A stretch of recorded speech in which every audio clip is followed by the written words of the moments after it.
गायत्री यादव ने यूपीपीएससी में 22वीं रैंक हासिल कर जिले का मान बढ़ाकर पाया सम्मान। आपको बता दें, इटावा के एक निजी कार्यक्रम में पहुंची गायत्री यादव ने कहा कि इटावा की मिट्टी ने मुझे बहुत कुछ दिया है, इटावा के लिए कुछ करना चाहती हूं।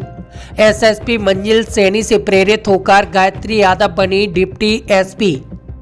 बकेवर की रहने वाली गायत्री यादव ने यूपीपीएससी में 22वीं रैंक हासिल की। सबसे बड़ी बात तो यह है कि उनके पिता किसान हैं और उन्होंने यूपीपीसीएस में पहले प्रयास में ही सफलता पाई है। डिप्टी एसपी बनने के बाद गायत्री के परिवार में ही नहीं बल्कि जिले में खुशी का माहौल है और लोग उन्हें बधाइयां दे रहे हैं। बता दें, गायत्री यादव ने इटावा के जनता कॉलेज से ग्रेजुएशन कंप्लीट की और उसके बाद इलाहाबाद जाकर तैयारी शुरू की। उनका बड़ा भाई मुंबई में कस्टम विभाग में कार्यरत है। आइए सुनते हैं गायत्री यादव ने सम्मान पाकर क्या कुछ कहा है। सर, हमें इटावा ने बहुत कुछ दिया है। इस मिट्टी ने, हम जिसमें पले बड़े हैं, आज हम उस मिट्टी के लिए कुछ कर पाएँ, कुछ अपनी सोसाइटी के लिए, कुछ महिलाओं के लिए, अपनी बच्चियों के लिए।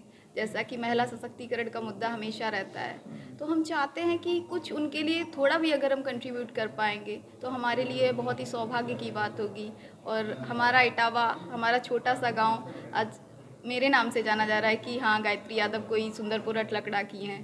तो ये मेरे लिए बहुत ही हर्ष और खुशी की बात है। सर, कैसे सफर की शुरुआत हुई, क्योंकि जिस तरह से आपने अपना गोल तय किया, जब आप ग्रेजुएशन के बाद आपने ये तय किया कि आपने इस लाइन पे जाना होगा, कैसे डिसाइड किया कि क्या रहेगा? बच्चे आज जब आपको सुनेंगे तो किस तरह से वो आगे अपना गोल डिसाइड करेंगे? सर, जब मैं 11th में थी तो 2015 की बात है। यहाँ इटावा की एसएसपी बनी थी पहली, मंजिल सैनी मैम।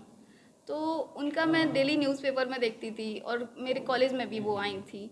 तो उनका जो कार्य करने का तरीका, उनकी कार्यशैली जो थी, वो मुझे बहुत मोटिवेट करी कि अगर वो बन सकती हैं तो मैं भी बन सकती हूँ। तो ये एक चीज़ थी कि तब उस टाइम से हमेशा मेरे माता पिता और मैं, क्योंकि सर कोई भी आप पढ़ाई करते हैं तो एक अंदर से इनर मोटिवेशन रहता है कि मुझे ये करना है। तो ये मेरे अंदर भी था कि मुझे उनके जैसा बनना है। तो ये एक कारण था।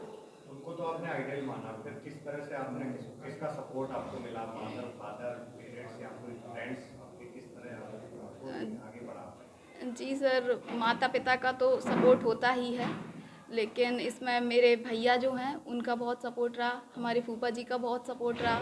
मैं फूफा जी से बात करती थी जब मुझे कुछ लगता था। जी, अनुज प्रताप सिंह यादव श्री। और तो ये एक सपोर्ट था। हमारे भैया का बहुत सपोर्ट था। जब मैं डिमोटिवेट होती थी तो उनसे बात करती थी तो वह कहते थे कि नहीं, तुम कर लोगी, मुझे कुछ और नहीं चाहिए, नौकरी देर में मिले लेकिन जो मिले वो बेहतर मिले। तो ये कारण। देश के छात्र छात्राओं को क्या संदेश दोगे? मैं देश के छात्र छात्राओं से कहना चाहती हूँ कि जो भी करिए ईमानदारी से करिए। ईमानदारी एक ऐसा गुण है जो प्रत्येक व्यक्ति में होना चाहिए। अगर हम ईमानदारी से कोई भी काम करते हैं तो वो बहुत ऊंचाई तक जाता है। चाहे हम अपने कुछ भी कोई भी विभाग में जाएं, अगर हम ईमानदार रहेंगे, हम अपने प्रति रहेंगे, अपनी पढ़ाई के प्रति रहेंगे, तो बहुत सफलता जल्दी मिल सकती है। जी गायत्री जी, वेस्टर्न कल्चर लगातार हावी होता जा रहा है देश में, उस पर क्या कहेंगे? देखिए, वेस्टर्न कल्चर हावी होता जा रहा है, लेकिन एक कहावत है कि चाहे आप कहीं भी रहिए लेकिन जुड़े रहिए अपने संस्कारों से। तो हमें अपने संस्कारों से जुड़े रहना चाहिए। और ठीक है, आप जहाँ जैसे माहौल में जाइए वैसे कपड़े पहन सकते हैं, लेकिन समय समय की बात है, प्रत्येक कहाँ पे कौन सा समय है, कैसे पहनना है। और वेस्टर्न कल्चर मुझे नहीं लगता कि ख़राब है, क्योंकि आज ग्लोबलाइजेशन का दौर है।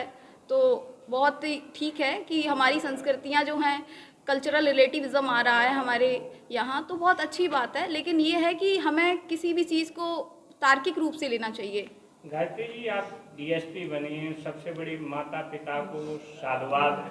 और फूफा, उन्होंने मुझे कभी बेटे और बेटियों में फ़र्क नहीं किया है, मुझे हमेशा पहले प्रेफरेंस दिया। तो ये इसी का आज नतीजा है कि मैं इस पद पे पहुंची हूँ। और मैं सभी का आशीर्वाद चाहती हूँ कि मैं जिस पद पे हूँ, अभी मेरा सिलेक्शन हुआ है, तो मैं उसके प्रति सत्यनिष्ठा और ईमानदारी से, पूरी लगन से अपने पद का, कर्तव्य का निर्वहन कर पाऊँ। क्या गायत्री आईएएस पीसीएस के लिए भी तैयारियां जारी रखेंगी आप? जी ज़रूर, मैं 1 से 2 अटेम्प्ट ज़रूर देना चाहूँगी।